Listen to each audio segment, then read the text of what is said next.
मैं सभी साथियों से अनुरोध करूंगा कृपया अपने स्थान पर खड़े हो जाएं, अपने स्थान पर खड़े हो जाएं और जोरदार तालियों से, जब तक जोरदार तालियों से आज भारतीय जनता पार्टी के शीर्ष नेतृत्व को पता लगे कि आज प्रजापति समाज की एक बैठक आदरणीय सुनील भाई जी की अध्यक्षता के अंदर भारतीय जनता पार्टी के प्रांगण में हो रही है। जोरदार तालियां एक बार बजाएंगे, जोरदार तालियां, और हमारे ओबीसी मोर्चे के लिए भी जोरदार तालियां बजाएंगे। आदरणीय श्री धर्मवीर प्रजापति जी।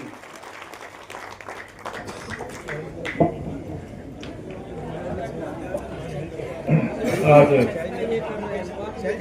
दिल्ली प्रदेश भाजपा कार्यालय में प्रजापति समाज के इस कार्यक्रम में मंच पर हमारे श्री गणेश चंद्र नावड़िया जी, जो राज्यसभा के सांसद रहे, श्री कुलदीप चहल जी, श्री सुनील यादव जी, जो ओबीसी मोर्चा के हमारे प्रदेश अध्यक्ष है, श्री राम किरारी यादव जी, महामंत्री ओबीसी मोर्चा, श्री हरसिंह प्रजापति जी, श्री राकेश प्रजापति जी, जो इस कार्यक्रम की अध्यक्ष प्रजापति राजनीतिक मंच के हैं, श्री किशन सरवारा जी, श्री और जो कुशल संचालन कर रहे हैं, श्री प्रदीप जी, आरती प्रजापति, सुनीता प्रजापति, कुसुम गोला जी, श्री हरि सिंह जी, जो हमारे बहुत पुराने समय में हम लोगों ने काम किया है समाज के लिए, ऐसी देशराज जी भी, श्री लाखन जी, श्री सुग्रीव जी, और सामने बैठे सभी भाई और मात शक्ति, आप सभी का भी मैं हृदय से आभार वादन करता हूँ। सबसे पहले मैं परम श्रद्धेय अटल जी की चरणों में नमन करता हूँ। बोलिए मेरे साथ एक बार, बोलिए भारत माता की, भारत माता की। प्रजापति समाज बोलिए जिंदाबाद, प्रजापति समाज, प्रजापति समाज। देखिए आप लोग मुझे समय बता दो, मैं समय कितना ले लूं आपका, मैं उसी हिसाब से विषय रखेंगे। आपके पास है, जैसे मर्जी ले लीजिए। बहनें जाएंगी तो नहीं? कोई नहीं जाएगा है 5 मिनट में कुछ नहीं होगा। आप समझ लीजिए कि जब मेरी बात हुई थी हमारे ओबीसी मोर्चा के प्रदेश अध्यक्ष जी और राकेश जी से बात हुई थी, तो मेरा कार्यक्रम परसों मुंबई में था, और आप लोगों के लिए बहुत गर्व की बात है ये कि वो समाज का कार्यक्रम नहीं था, क्षत्रिय समाज का कार्यक्रम था, और मैं चीफ गेस्ट था उस कार्यक्रम का। ये आपके लिए गर्व की बात, और अंतर्राष्ट्रीय कार्यक्रम था, देश विदेश से लोग, जो प्रतिभावान लोग थे, उनका सम्मान का कार्यक्रम था। तो ये समाज के लिए बहुत बड़ी गर्व की बात है। एक बात मैं शुरू करता हूं यहां से। आप तो दिल्ली में रहते हैं, और मैं कई बार नहीं, हर बार दिल्ली चुनाव में आता हूं। कई कॉलोनियों में मैं गया हूं जहां समाज बड़ी संख्या में रहती है। समाज की स्थिति को, दिल्ली को मैंने बहुत बारीकी से देखा है। हर बार चुनाव में आना होता है मेरा, 10 दिन 15 दिन चुनाव में हम समय देते हैं। एक बात बताइए, 10 साल नहीं 15 साल कांग्रेस की सरकार रही है दिल्ली में, रही कि नहीं रही? आप लोग बताइए, रही? कोई प्रजापति समाज का वहां विधायक था उसमें? और कोई था? कोई था उसमें 15 साल में? अब 10 साल में है कोई? 10 साल में है? नहीं है। मैं यहाँ जब बैठा था और सुन रहा था सबकी, एक बात बताइए, भाजपा सरकार से 26 साल से दूर है और आप मांग रहे हैं। भाजपा 26 साल से सरकार से दूर है दिल्ली में, दिल्ली प्रदेश में, और आप मांग रहे हैं। आप मेरी बात मानोगे? मानोगे? समाज के नाते बोल रहा हूं, हैं? सरकार इस बार भाजपा की बनवा दो और 100% भागीदारी समाज की उसमें कहीं ना कहीं होगी, लेकिन सरकार बनवा दो। 26 साल से सरकार दूर है और आप मांग रहे हैं। जिसके पास है नहीं देने की, क्या दे सकता है बताओ आप लोग? और जो सरकार में है वो दे नहीं रहे, उनसे आप कुछ बोल नहीं रहे। अच्छा बोल रहे हैं क्या? कहाँ बोल रहे हैं? कुछ नहीं बोल रहे। जो सत्ता में हैं उनसे आप कुछ मांगा नहीं, और सत्ता दे रहे 10 साल से 11 साल से केजरीवाल है और 15 साल कांग्रेस की सरकार रही।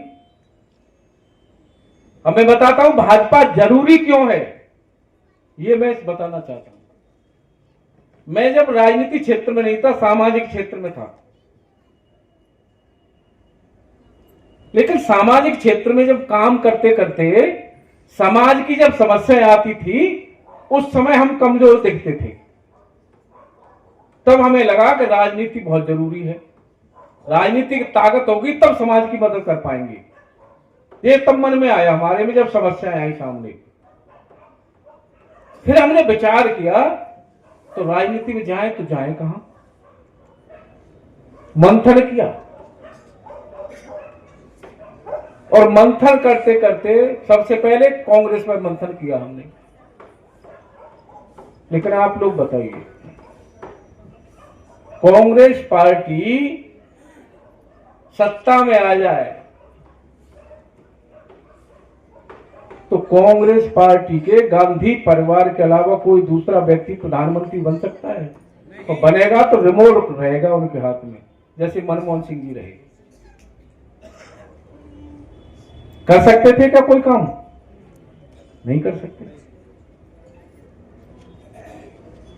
सपा बसपा सब पर विचार किया। ये एक घर की पार्टी है और प्राइवेट लिमिटेड कंपनी है। ये कोई भी पार्टी नहीं है, दल नहीं है, ये प्राइवेट लिमिटेड कंपनी है। जहां उस परिवार के नजदीक पहुंच जाएगा तो कुछ मिल जाएगा, परिवार के नजदीक नहीं पहुंचा तो कुछ नहीं मिलने वाला। और ये दल ऐसा है, ये दल ऐसा है कि हमारे प्रधानमंत्री जी मोदी जी देख लीजिए, चाहे अमित शाह जी हमारे देख लीजिए, सब नीचे से बूथ की इकाई से निकल करके और यहां तक पहुंचे। और ये दल ऐसा है कि यहां बूथ का कार्यकर्ता भी प्रदेश का अध्यक्ष बन सकता है, मुख्यमंत्री बन सकता है, देश का राष्ट्रीय अध्यक्ष बन सकता है, प्रधानमंत्री बन सकता है। यही दल ऐसा है, यही दल ऐसा है जहां प्रधानमंत्री मोदी जी के बनने के बाद में ओबीसी मोर्चा को संवैधानिक दर्जा दिया तो मोदी जी ने दिया, उससे पहले देश की आजादी के बाद किसी ने नहीं दिया। और बहुत बड़ी, सबको पता भी नहीं है कि ओबीसी मोर्चा का संवैधानिक दर्जा क्या है। इतनी बड़ी ताकत प्रधानमंत्री मोदी जी ने दी है आपको कि अगर ओबीसी व्यक्ति पर कहीं कोई आपत्ति आए तो उस ओबीसी आयोग में इतनी बड़ी ताकत है कि आप डीएम एसपी को बुला करके ऑफिस में उनकी क्लास लगा सकता है। इतनी बड़ी ताकत आपको दे दी। ये पार्टी ऐसी है। उत्तर प्रदेश जैसा कितना बड़ा राज्य है, जब हम सत्ता से दूर थे तो क्या मिल सकता था, लेकिन जैसे ही 2017 में सरकार आई, लंबे अरसे के बाद उत्तर प्रदेश में सरकार आई, उस समय हमारे पास उससे पहले 47 सीट थी, मात्र 47 विधायक थे मात्र हमारी। एमएलसी भी ज्यादा नहीं बन सकते थे हमारी। जब सरकार बनी तो मुख्यमंत्री जी हमारे बने, बिना विधायक नहीं थे, मुख्यमंत्री बने। 2 डिप्टी सीएम बने, वो भी विधायक नहीं थे। और भी 2 लोग मंत्री बने, वो भी विधायक नहीं थे। 5 हमारे ऐसे लोग बने जो विधायक नहीं थे,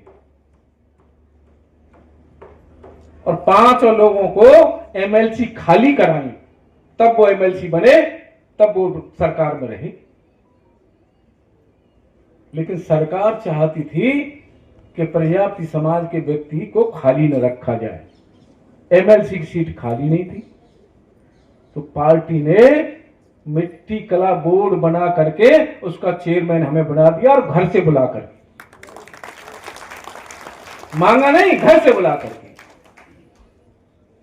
और भारतीय जनता पार्टी की जहां जहां सरकारें हैं, आज भी हमारा समाज 60% मिट्टी के काम पर आधारित है। आज भी मैं तो यहां बड़ी बड़ी कॉलोनी में देखता हूं यार, दिल्ली में। और भारतीय की जनता पार्टी की जहां जहां सरकार है, हर सरकार में माटी कला बोर्ड बनाया उन लोगों के लिए जो 60% मिट्टी का काम करते हैं। बहुत से लोग कहते हैं, भ्रम फैलाते हैं अन्य दलों के लोग, क्या दे दिया, माटी कला बोर्ड दे दिया। मैं माटी कला बोर्ड का चेयरमैन रहा हूं, मुझे पता है उसके माध्यम से समाज के लोगों को फायदा कितना होता है। और वही व्यक्ति जान सकते हैं जो मिट्टी का काम करने वाले लोग हैं, उनकी आवश्यकताएं क्या है, वही व्यक्ति जान सकते हैं, या जो चेयरमैन है वो जान सकता है। इस बोर्ड के माध्यम से हजारों लोगों को हमने निःशुल्क चाक, हजारों लोगों को मिट्टी गूंदने वाली मशीन सिमटी बना करके सरकार 10 लाख रुपया का मशीनरी लगाती है और 1 रुपया वापस नहीं लेती सरकार उन कामगारों के लिए। और जब एमएलसी की सीट खाली हुई, यही दल की मैं बात कर रहा हूं, भाजपा की, जब एमएलसी की सीट खाली हुई तो मैं और मेरी पत्नी किसी व्यक्तिगत काम से हम कहीं गए थे, हेलमेट लगा के मोटरसाइकिल से गया था मैं कि कोई पहचान न ले, किसी अपने व्यक्तिगत काम से। मेरे पास प्रदेश कार्यालय से वहां फोन आता है दिल्ली से, हमारा शीर्ष नेतृत्व तो उत्तर प्रदेश का दिल्ली में था और बैठकें चल रही थी एमएलसी का नाम चुनने के लिए। तो वहां से मेरे पास फोन जाता है कि धर्मवीर जी कहाँ हो। मैंने कहा मैं दाऊ जी हूं। बोले दाऊ जी कहाँ पड़ता है। हमने उनको बताया तो बोले क्या कर रहे हो। मैंने किसी काम से गया हूं। तो बोले आपका जो है एमएलसी के लिए हम लोग विचार कर रहे हैं। मैंने कहा भाई साहब विचार मत करो, फाइनल कर दो। मैं बता रहा हूं ये पार्टी कैसे देती है।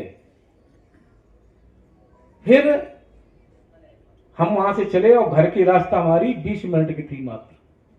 हमने पत्नी से कहा कि चलो घर वापस चलते हैं, भगवान की कृपा से एमएलसी बनने जा रहे हैं।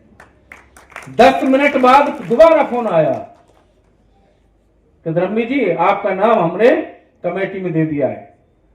हमने कहा भाई साहब फाइनल करा दो। घर नहीं पहुंच पाए, घर से हम 500 मीटर दूर थे। तीसरी बार फोन आया है कि धर्मवीर जी आपका नाम हमने फाइनल कर दिया। यह है वो दल जो घर से बुला के देता है। और एमएलसी बनने के बाद फिर जब मंत्रिमंडल का विस्तार हुआ, मैं बता रहा हूं ये दल क्या करता है। जब विस्तार हुआ तो मैं 10:30 बजे रात के घर पहुंचा। 11:15 बजे भोजन करने बैठा, माननीय मुख्यमंत्री जी का फोन आता है, योगी जी का सीधा। बोले प्रजापति जी कहां हो। मैंने कहा मैं भाग रहा हूं घर पे। बोले लखनऊ कब आ रहे हो। हमने कहा जब आपका आदेश हो जाए। बोले कल शाम को 7 बजे घर पे मिलो। 7 बजे हम पहुंचे वहां शाम को। हमसे बोले यहाँ लखनऊ में कौन कौन रहता है आपके परिवार का। हमने कहा लखनऊ में तो हम अकेले रहते, परिवार तो आगरा ही रहता है। तो बोले चलिए अब कोई बात नहीं, उनमें शपथ दिला दी। ये दल ऐसा है, ये दल ऐसा है कि जब 22 में सरकार बनी और सरकार बनी तो किसी को पता नहीं था मंत्री कौन बनेगा। प्रधानमंत्री जी पहुंचने वाले थे, सब शीर्ष नेतृत्व हमारा पहुंचने वाला था। 2 घंटे पहले मेरे पास फोन जाता है भाजपा प्रदेश कार्यालय से, कहाँ हो धर्मवीर जी। मैंने कहा घर हूं, लखनऊ आवास पर था मैं, सरकारी आवास पर।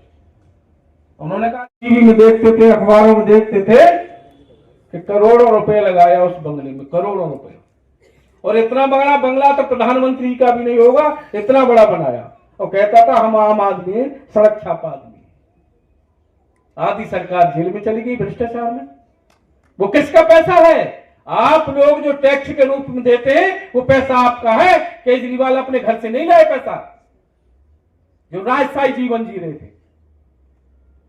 ऐसे जो मेरा आप सबसे निवेदन है, मैं जोर देकर के कह रहा हूं, जो केजरीवाल झाड़ू देकर लेकर के आया था ना, झाड़ू लेकर के, उसी झाड़ू से इतना दूर कर दो कि दूरबीन से दिखाई न दे सकता उसे। और फिर हमसे बात करना, एक बार सरकार बना के तो देखो। दिल्ली में सरकार में हजारों लोगों का समावेश होता है, हजारों लोगों का। उत्तर प्रदेश में सरकार बनने के बाद 6000 कार्यकर्ताओं का समावेश हुआ है, 6000 कार्यकर्ताओं का। अब बनाओ तो सरकार, पहले सरकार बनाओ। और एक निवेदन और करूंगा मैं आप सबसे, हमारे जो मंच पे बैठे समाज के लोग, उनसे भी निवेदन करूंगा और आपसे भी निवेदन करूंगा। आप चलते हुए हम सड़क पर जा रहे हैं कहीं और चर्चा कर रहे हैं, तो हर बात सड़क पर होती है क्या। कर सकते हैं क्या, नहीं कर सकते। एक बात समझ लीजिए सब, कोई भी विषय हो, सक्षम जगह पे जब विषय जाता है तब कामयाब होता है। हर जगह चर्चा करने से कुछ नहीं होता। हम सक्षम जगह पे अपनी बात रखें, सक्षम जगह पे हम चर्चा करें। ये मेरा सुझाव है आप सबके लिए, और मैं अपना हूं, आपका हूं, इसलिए मैं कह रहा हूं आपसे। मैं गारंटी के साथ कहता हूं, आम आदमी पार्टी को झाड़ू से भगा दो, उसी झाड़ू से, और भाजपा की सरकार बना दो। अगर समायोजन न होना तब हमें बताना आप लोगों को। दोबारा ऐसा करोगे नहीं कहेंगे भगाओ पहले उसे। जितना पैसा उन्होंने भ्रष्टाचार में लूटा है, उस पैसे से तो दिल्ली का ऐसा विकास होता कि दिल्ली एकदम देखने को मिलती। लेकिन हमने तो कॉलोनियां देखी है जाकर के, बहुत नजदीक से देखी है। दुनिया की बात छोड़ो, हमारे ये राज्यसभा सांसद घर से बुला करके दिया, उनको भी पता नहीं था। ये दल ऐसा है। तो मेरा आप सबसे निवेदन है कि पहले भाजपा की यहां सरकार बनाओ, और हो सकता है हमें भी चुनाव में आना पड़े तो फिर आप लोगों से मुलाकात होगी। लेकिन मेरा आप सबसे फिर कहना है, जोर देकर कहना है, मैं आपके अपने समाज का हूं, इसलिए जोर देकर के कहना है कि इस बार बदल दो। यहां होता क्या है, जब केंद्र में सरकार हो और उसी दल की सरकार प्रदेश में हो तो विकास कई गुना होता है। जैसे आयुष्मान कार्ड की योजना दिल्ली में लागू नहीं हुई, नहीं होने दी। 5 लाख तक की बीमारी का इलाज निःशुल्क उस कार्ड से हो जाता है। कितने गरीब लोगों का उससे लाभ होता, वो सब रोक दिया है। क्यों? क्योंकि वो योजना मोदी जी ने शुरू की, इसलिए कि लोग मोदी जी से न जुड़ जाए। वही केजरीवाल हैं। हमारी ये दल विकास तो करता ही है, साथ साथ में देश की संस्कृति को भी हमारे दल ने आगे बढ़ाया है। 550 सालों से भगवान राम जहां जन्मभूमि है, उनकी जहां जन्म हुआ था, वहां मंदिर बनने के लिए 550 साल लगे। केंद्र में आपने सरकार बनाई, प्रदेश में भाजपा की सरकार बनी, तब मंदिर बन पाया। तो मेरा आप सबसे निवेदन है कि ये दल के साथ आप लोग जुड़िए। हमारा समाज भाजपा का रहा है शुरू से, लेकिन मेरा यहां दिल्ली में बड़ा संकोच लगता है। हमें भी जब अच्छा नहीं लगता कि केंद्र में भाजपा की सरकार है, दिल्ली प्रदेश में कोई और सरकार है, विकास नहीं होता। हमेशा दूसरे दल की प्रदेश में सरकार होगी तो वो सरकार केंद्र की सरकार की योजनाओं का विरोध करती है, जनता तक उन योजनाओं को पहुंचने नहीं देती। इसलिए मेरा आप सबसे विशेष निवेदन है, और जोर दे के निवेदन है अपना होने के नाते, कि सरकार बनवाओ यहां, और सरकार बनवाओ और सहभागिता उसमें जरूर मिलेगी, प्रजापति समाज की जरूर मिलेगी।